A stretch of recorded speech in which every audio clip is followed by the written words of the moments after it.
चलिए दोस्तों, तो शुरू करते हैं। नेक्स्ट प्रश्न है हमारा 54वां। कौन सा प्रश्न है? 54वां प्रश्न है और यह प्रैक्टिस सेट दूसरे में है। किसमें है? दूसरे में। ये कह रहा है कि पशु शब्द का विशेषण क्या है, यानी जो पशु शब्द है इसका विशेषण क्या होगा। पहला ऑप्शन है पाशविक, पशुत्व, पशुपति या पशुता। तो पशु शब्द का जो विशेषण है, जो विशेषण है, इसका जो आंसर हो जाएगा वो हो जाएगा पहला पाशविक। क्या हो जाएगा? पाशविक। यानी हम कह सकते हैं कि जो पहले का आंसर होगा वो हो जाएगा पाशविक। क्या हो जाएगा? पाशविक। हमारा जो पहला आंसर है उसका हो जाएगा आंसर पाशविक हो जाएगा। क्या हो जाएगा? पाशविक हो जाएगा। क्या हो जाएगा? पाशविक हो जाएगा। नेक्स्ट प्रश्न देखते हैं और दूसरा प्रश्न है हमारा, यानी 55वां प्रश्न है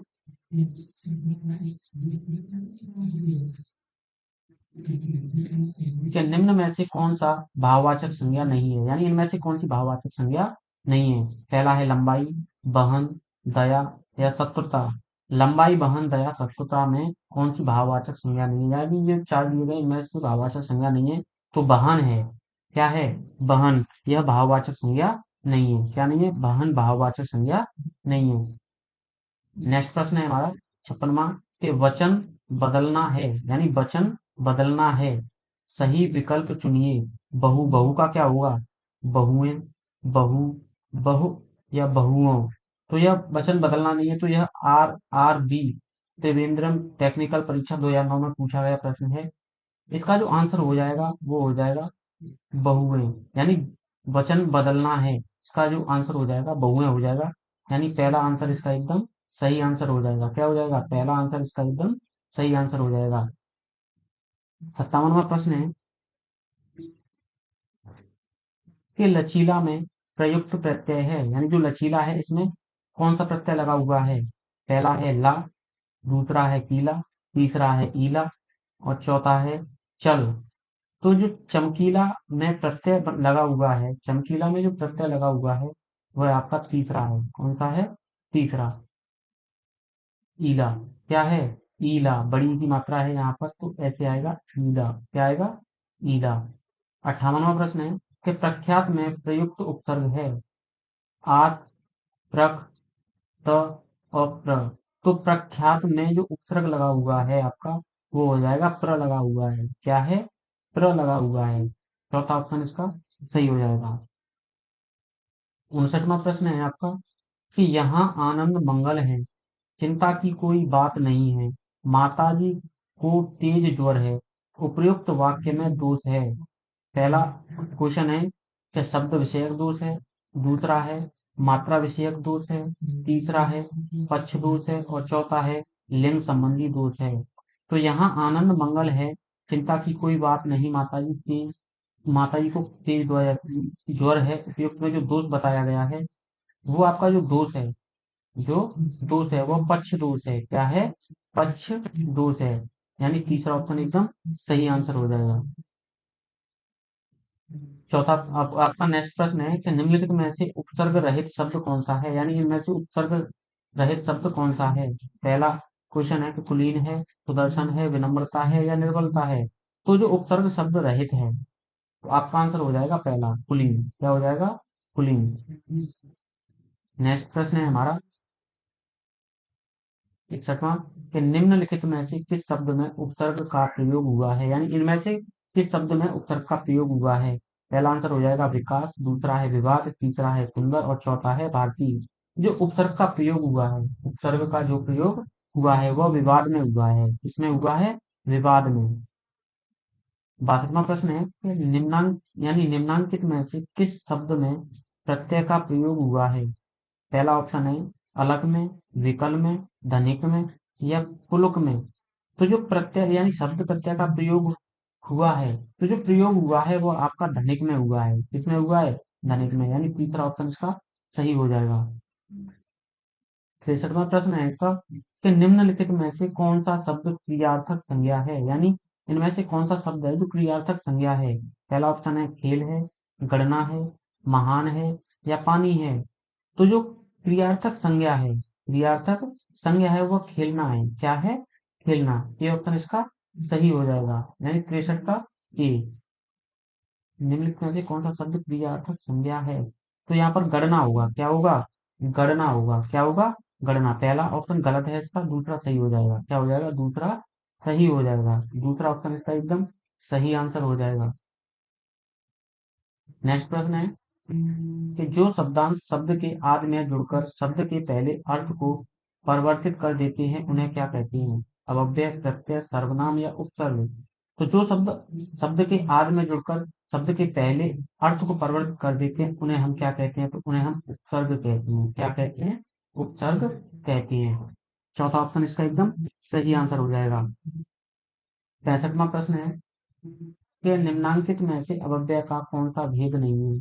पहला ऑप्शन है विचार बोधक, दूसरा है भावादि बोधक, तीसरा है समुच्चय बोधक और चौथा है संबंध गोचर। तो जो अव्यय का भेद नहीं है इनमें से, तो जो अव्यय का भेद नहीं होता है वो विचार बोधक नहीं होता है। क्या नहीं होता है? विचार बोधक नहीं होता है। यानी पहला ऑप्शन इसका सही हो जाएगा। नेक्स्ट प्रश्न है और 66वां प्रश्न है कि कौन सा उपसर्ग आचार शब्द से पूर्व लगने पर उसका अर्थ जुल्म हो जाता है? क्या हो जाता है? जुल्म हो जाता है। पहला ऑप्शन है अन, दूसरा है निर, तीसरा है अति और चौथा है दुर। तो जो आचार में, तो यहाँ पर दुर लगकर क्या हो जाएगा? दुर अगर उसमें लग जाए तो उसका पूरा ही अर्थ चेंज हो जाता है। तो यहाँ पर हो जाएगा दुराचार। क्या हो जाएगा? दुराचार इसका सही हो जाएगा। क्या हो जाएगा? सही आंसर हो जाएगा। नेक्स्ट प्रश्न है पितृ शब्द में एक लगने पर क्या शब्द बनेगा? पैतृक बनेगा, पैतृक बनेगा या पैतृक बनेगा या पैतृक बनेगा? तो पितृ शब्द में एक लगने पर जो शब्द बनता है, जो शब्द बनता है तो वो पैतृक होता है। क्या होता है? पैतृक होता है। क्या होता है? पैतृक होता है। ये सही लिखा हुआ है, पैतृक ऐसे होगा ना कि ऐसे। ठीक है ना? तीसरा गलत है और चौथा एकदम सही आंसर है। नेक्स्ट प्रश्न है 68वां कि निम्नलिखित में से यानी निम्नांकित में से कौन सा शब्द कृदंत प्रत्यय से बना है? पहला है कृपालु है, दुधारू है, बिकाऊ है या रंगीला है? तो जो कृदंत प्रत्यय बना हुआ है, जो कृदंत प्रत्यय बना हुआ है तो वो बिकाऊ है। क्या है? बिकाऊ। नेक्स्ट प्रश्न है कि निम्नांकित में से कौन सा शब्द प्रत्यय युक्त है? सजीव है, पराजय है, कुरूप है या मलिन है? या फिर मलिन है? तो इसका जो आंसर हो जाएगा वो हो जाएगा मलिन। क्या हो जाएगा? मलिन हो जाएगा। नेक्स्ट प्रश्न है और यह 70वां प्रश्न है। कौन सा? 70वां है। हिंदी वर्णमाला में अयोगवाह वर्ण कौन से हैं? पहला अ, आ, ई, उ, और ए, ऐ। तो जो हिंदी वर्णमाला में जो अयोगवाह वर्ण होते हैं वो अ और अंग होते हैं। क्या होते हैं? अ और अंग होते हैं। यानी चौथा ऑप्शन इसका सही आंसर हो जाएगा। नेक्स्ट प्रश्न है 71वां कि निम्न में बताइए कि किस शब्द में द्वित्व व्यंजन है? पहला है उत्साह, दिल्ली, इलाहाबाद या पुनः? तो जो द्वित्व व्यंजन है वह दिल्ली में है। किसमें है? दिल्ली में। यानी द्वित्व का मतलब हो गया दो बार। जैसे यहाँ पर दिल्ली लिखा हुआ है तो ल जो आया है वो दो बार आया है, दिल्ली। है ना? नेक्स्ट क्वेश्चन है कि ए और ऐ यानी छोटी ए और बड़ी ए वर्ण क्या कहलाते हैं? ओष्ठ कहलाते हैं या कंठ तालव्य कहलाते हैं या मूर्धन्य कहलाते हैं या नासिक कहलाते हैं? जो ए और ऐ है, छोटी ए और बड़ी ए, तो यानी कि ओष्ठ तो होता नहीं है। ओष्ठ का मतलब है ओ आकार का, जैसे प वर्ग का हो गया। ठीक है ना? मूर्धन्य नहीं होता है। पहले होता है कंठ, फिर होता है तालु, मूर्धन्य होता है ट वाला। क्या होता है? ट वाला। नासिक ये होता नहीं तो कंठ तालव्य है। क्या है? कंठ तालव्य। यानी हमारा दूसरा ऑप्शन इसका सही आंसर हो जाएगा। तीसरा नेक्स्ट प्रश्न है कि श, श, श और ह कौन से व्यंजन कहलाते हैं? स्पर्शी व्यंजन है या ऊष्म व्यंजन है, स्पर्श संघर्षी है या प्रकम्पी होते हैं? तो जो श, श, ह हैं, जो व्यंजन होते हैं, जो व्यंजन होते हैं तो वो स्पर्शी होते हैं या ऊष्म व्यंजन होते हैं? देखो इसमें दो सही है। एक तो ये ऊष्म व्यंजन भी होते हैं और ये स्पर्श संघर्षी भी होते हैं। कैसे होते हैं? स्पर्श संघर्षी। लेकिन हमारा दूसरा ऑप्शन बिल्कुल सही होगा। क्या होगा? दूसरा ऑप्शन बिल्कुल सही होगा। नेक्स्ट प्रश्न है और 74वां प्रश्न है ये किसी वर्ग के पहले वर्ण क, च, ट, त, प का जो मेल यदि अनुनासिक वर्ण हो जाए, वहां उन यानी उस वर्ण के स्थान पर उसी वर्ग का कौन सा वर्ण हो जाता है? द्वितीय, चतुर्थ, तृतीय या पंचम। तो जो वर्ण हो जाता है, जो वर्ण हो जाता है तो वो पंचम वर्ण हो जाता है। क्या हो जाता है? पंचम वर्ण हो जाता है। चौथा ऑप्शन एकदम सही आंसर है। 75वां प्रश्न है कि लेखक शब्द के अंत में कौन सा प्रत्यय लगा हुआ है? क प्रत्यय लगा हुआ है, एक प्रत्यय लगा हुआ है, आक प्रत्यय लगा हुआ है या अक प्रत्यय लगा हुआ है। तो लेखक में जो प्रत्यय लगा हुआ है तो वो अक प्रत्यय लगा हुआ है। क्या लगा हुआ है? अक प्रत्यय लगा हुआ है, यानी चौथा ऑप्शन इसका सही आंसर हो जाएगा। ऐसे ही नेक्स्ट प्रश्न है कि निम्न में नासिक व्यंजन कौन सा है? यानी इनमें से नासिक व्यंजन कौन सा है? ज है, र है, य है या स है। तो इनमें से जो नासिक व्यंजन है, जो नासिक व्यंजन है वो य है, जिसे हम याचूले बोलते हैं। क्या बोलते हैं? याचूले बोलते हैं। यह आरआरबी गोरखपुर टीसी सी परीक्षा 2010 में पूछा गया प्रश्न है। नेक्स्ट प्रश्न है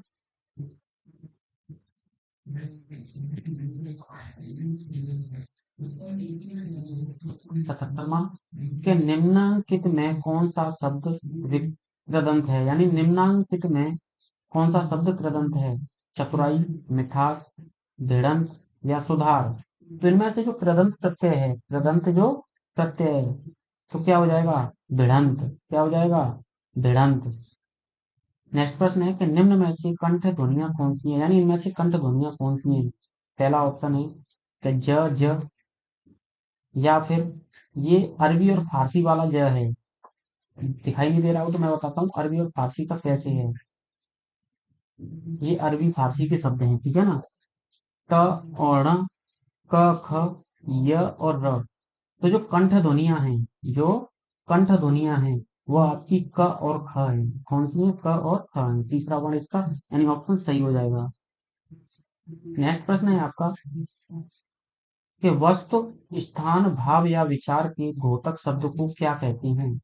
पहला ऑप्शन है विशेषण, दूसरा है विशेष्य, तीसरा है अव्यय और चौथा है संज्ञा। तो वस्तु, स्थान, भाव या विचार के घोतक शब्द को जो कहा जाता है, जो कहा जाता है वो संज्ञा कहा जाता है। क्या कहा जाता है? संज्ञा कहा जाता है, यानी चौथा ऑप्शन एकदम सही आंसर होगा।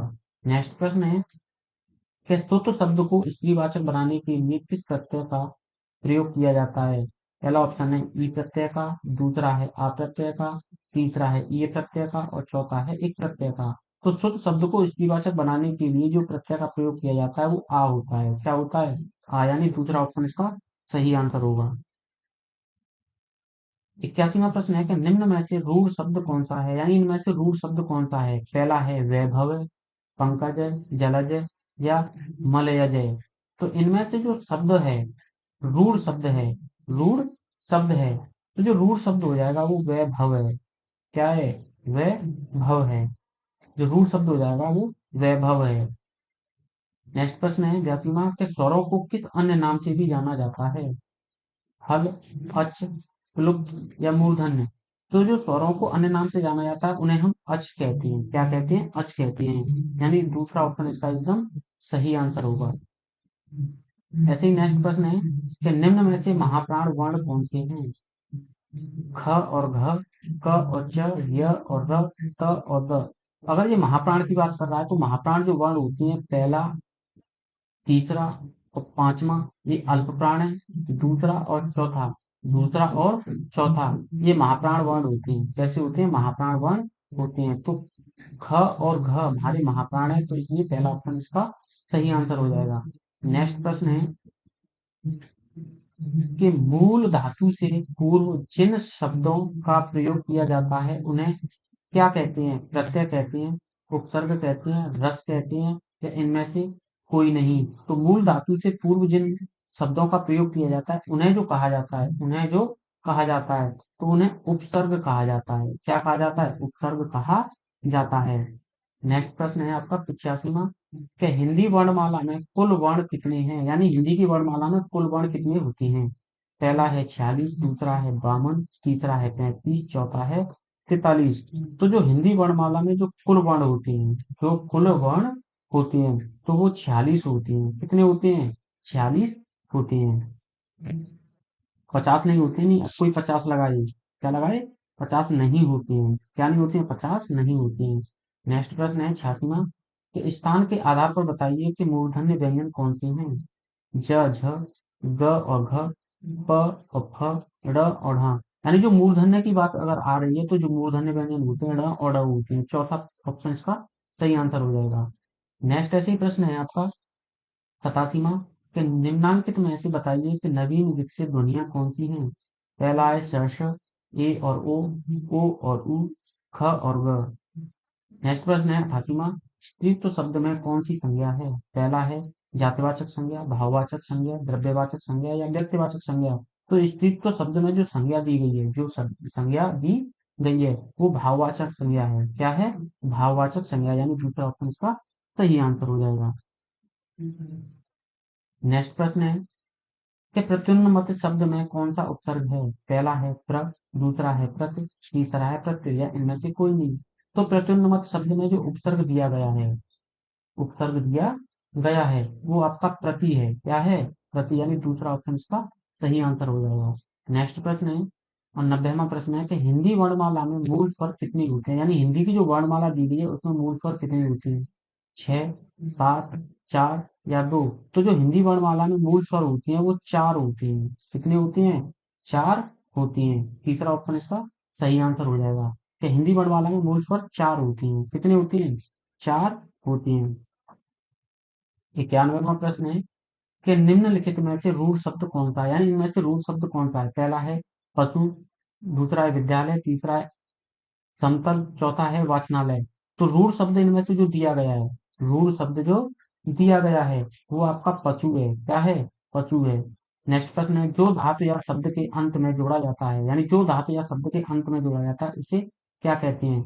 उपसर्ग कहते हैं, प्रत्यय कहते हैं, अव्यय कहते हैं या समास कहते हैं।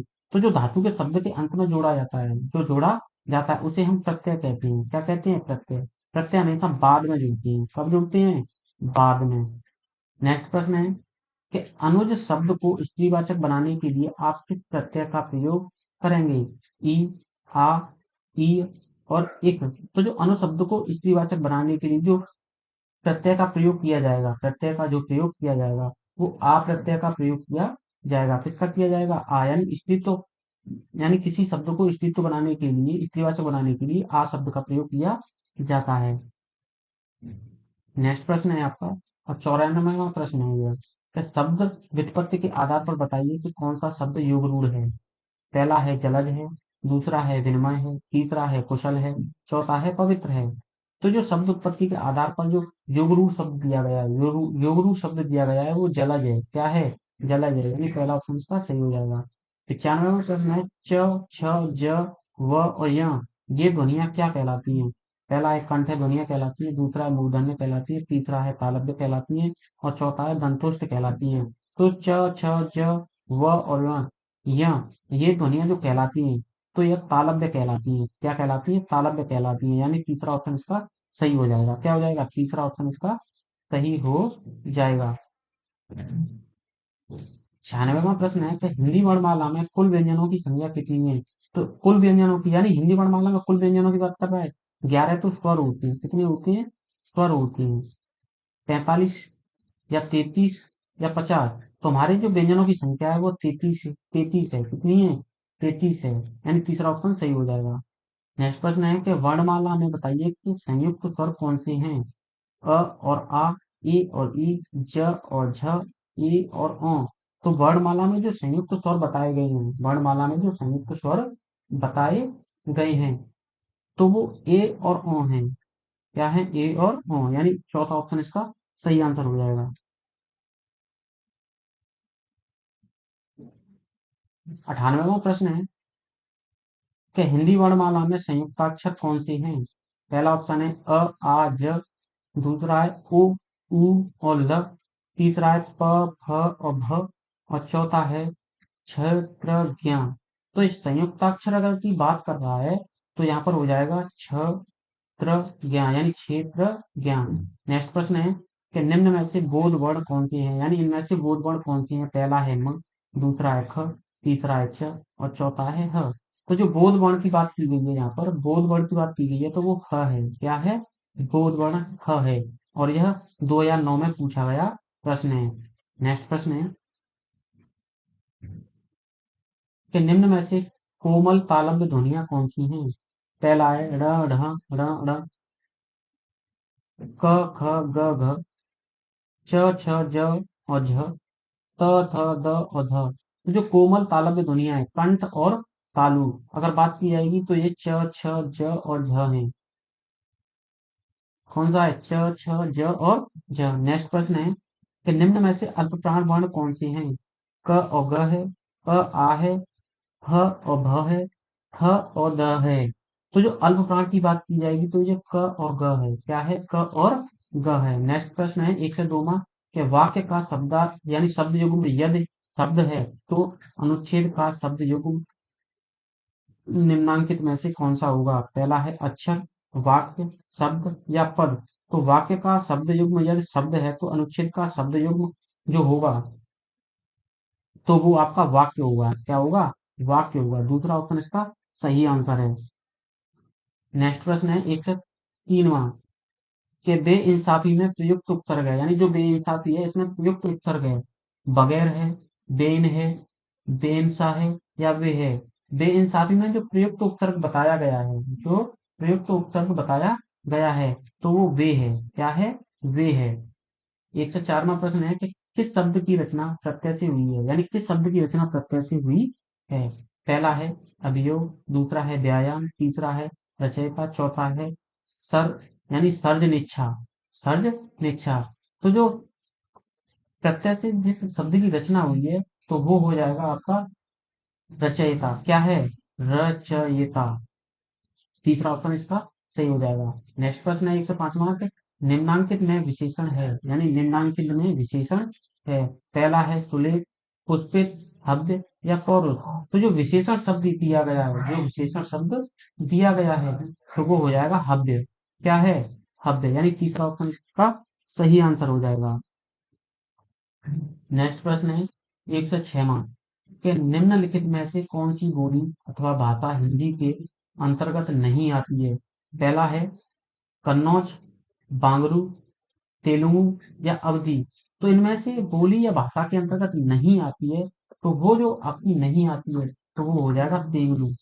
तेलुगु। क्या हो जाएगा? तेलुगु। नेक्स्ट प्रश्न है 107वां कि श्रीलंका में कौन सी भाषा को मादगी कहा जाता है। प्राकृत को, संस्कृत को, पाली को या सौसैनी को। तो जो श्रीलंका में मागधी भाषा कहा जाता है तो वो जो कहा जाता है आपकी पाली भाषा को कहा जाता है मागधी भाषा। क्या कहा जाता है? पाली भाषा को मागधी भाषा कहा जाता है। नेक्स्ट प्रश्न है और 108वां प्रश्न है कि उपनिषदों की संख्या कितनी है, यानी जो उपनिषद हैं उनकी संख्या कितनी है। 106 है, 108 है, 110 है या 112 है। तो जो उपनिषदों की संख्या बताई गई है वो 108 बताई गई है। कितनी बताई गई है? 108 बताई गई है। यानी दूसरा ऑप्शन इसका सही आंसर हो जाएगा। 109वां प्रश्न है कि छतरी वाला छ वर्ण किसके योग से बना हुआ है। पहला ऑप्शन है क और श यानी पेचीदा सा, क और च, क और छ, छतरी वाला छ, क और श। तो जो छ वर्ण बनाया गया है वो क और छ के योग से यानी श के योग से, यानी क प्लस स। क्या है? क प्लस स के योग से बनाया गया है। क्या है? बनाया गया। यानी पहला ऑप्शन इसका सही हो जाएगा। नेक्स्ट प्रश्न है 110वां कि हिंदी में मूलतः वर्णों की संख्या कितनी है। अब कह रहा है कि हिंदी में मूलतः वर्णों की संख्या कितनी है। तो पहला क्या है? 50 है, बी है 51, तीसरा है 52, चौथा है 53। तो हिंदी में मूलतः जो वर्णों की संख्या दी गई है वो आपकी कितनी दी गई है। तो वो 52 दी गई है। कितनी दी गई है? 52 दी गई है। नेक्स्ट प्रश्न है 111 में तो कौन सा मानक वर्ण है, यानी इनमें से कौन सा मानक वर्ण है। ख है, ध है, झ है और भ है। तो इनमें से जो मानक वर्ण दिया गया है, जो मानक वर्ण दिया गया है वो झ है। क्या है? झ। नेक्स्ट प्रश्न है 112वां कि ज्ञ वर्ण किन वर्णों के सहयोग से बना हुआ है। पहला है ज प्लस य, दूसरा है ज प्लस य। देखो इसमें हलंत है और इसमें हलंत नहीं है। ज प्लस य और ज प्लस न्य। तो ज्ञ जो वर्ण बना हुआ है वो ज प्लस य से बना हुआ है। किससे? ज और प्लस से बना हुआ है, यानी दूसरा ऑप्शन इसका एकदम सही आंसर हो जाएगा। क्या हो जाएगा? दूसरा ऑप्शन एकदम सही आंसर हो जाएगा। नेक्स्ट प्रश्न है आपका कि 113वां प्रश्न है कि हिंदी की विशिष्ट बोली ब्रजभाषा किस रूप में सबसे अधिक प्रसिद्ध है? यानी हिंदी की विशिष्ट बोली ब्रजभाषा किस रूप में सबसे अधिक प्रसिद्ध है? पहला ऑप्शन है राजभाषा, दूसरा है तकनीकी भाषा, तीसरा है राष्ट्रभाषा, चौथा है काव्य भाषा। तो हिंदी की जो बोली ब्रजभाषा के रूप में सबसे ज्यादा जो अधिक प्रसिद्ध है, तो आपका जो आंसर है वो काव्य भाषा के रूप में सबसे अधिक प्रसिद्ध है। किसके में? काव्य भाषा के रूप में सबसे ज्यादा प्रसिद्ध है। नेक्स्ट प्रश्न है 114वां प्रश्न है। कौन सा? 114वां प्रश्न है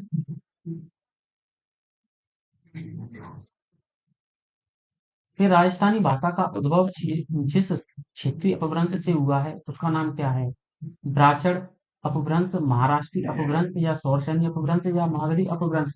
तो राजस्थानी भाषा का जिस क्षेत्रीय भाषा से अपभ्रंश से उसका नाम हुआ है, तो जो उसका नाम हुआ है वो हुआ है आपका सौरसैनी अपभ्रंश से। किससे? सौरसैनी अपभ्रंश से, यानी तीसरा ऑप्शन सही है। नेक्स्ट प्रश्न है और यह 115वां प्रश्न है क्या ढूंढहारी बोली है? ढूंढहारी बोली है पश्चिमी राजस्थान की, पूर्वी राजस्थान की, दक्षिणी राजस्थान की, या उत्तरी राजस्थान की? तो ढूंढहारी जो बोली है आपकी, वो हो जाएगा आपका पूर्वी राजस्थान की है। कहाँ की है? पूर्वी राजस्थान की है, यानी बी ऑप्शन इसका सही आंसर है। नेक्स्ट प्रश्न है और 116वां प्रश्न है। कौन सा प्रश्न है? 116वां प्रश्न है कि ब्रजभाषा का उद्भव हुआ, यानी कि ब्रजभाषा है उसका उद्भव विकास कैसे हुआ है? पहला ऑप्शन है मागधी अपभ्रंश से, दूसरा है कौरवी अपभ्रंश से, तीसरा है प्राकृत भाषा से, और चौथा है सौरसैनी अपभ्रंश से। तो जो ब्रजभाषा का जो उद्भव हुआ है, ब्रजभाषा का जो उद्भव हुआ है वह सौरसैनी अपभ्रंश से हुआ है। किससे हुआ है? सौरसैनी अपभ्रंश से हुआ है, यानी चौथा ऑप्शन सही है। नेक्स्ट प्रश्न है कि ब्रजबुल नाम से जानी जाती है, यानी जो ब्रजबुल नाम से जानी जाती है वो पंजाबी है, मराठी है, गुजराती है, या पुरानी बांग्ला है? तो जो ब्रजबुल नाम से जानी जाती है तो वो पुरानी बांग्ला है। क्या है? पुरानी बांग्ला है, यानी चौथा ऑप्शन इसका सही आंसर है। अगर दोस्तों ये वीडियो पसंद आई हो तो लाइक कीजिए, चैनल को सब्सक्राइब कीजिए। मिलती है नेक्स्ट वीडियो में, तब तक के लिए नमस्कार।